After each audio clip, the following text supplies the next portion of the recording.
Transform your reactive dog's world by tapping into their ultimate motivator food. The first step in making your reactive dog drive for food is selecting the right treats. These aren't your everyday kibble.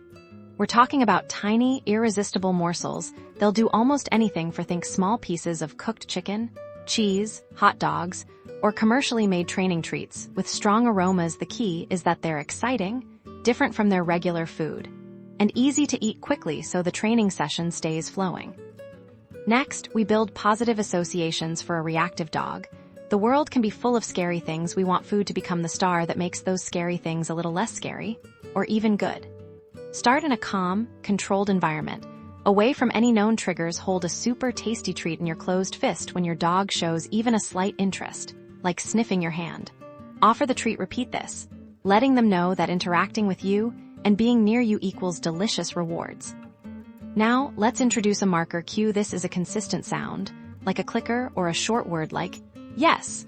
That tells your dog exactly when they did something right. Practice pairing the marker with the treat. Click.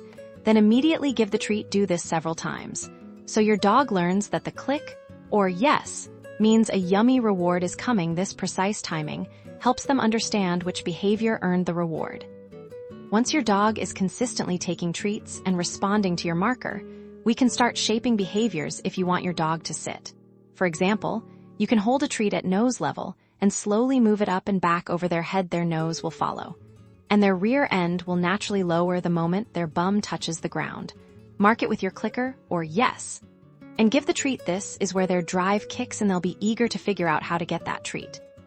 Crucially, for reactive dogs, we need to manage triggers. This means understanding what makes your dog anxious and creating distance if your dog reacts to other dogs. Start training at a distance where they can see another dog, but aren't overwhelmed. Reward them for calm behavior, like looking at the other dog and then back at you. The goal is to make the presence of triggers a cue for treats, not for anxiety. Start small, gradually reducing the distance as your dog gains confidence, always staying below their reaction threshold.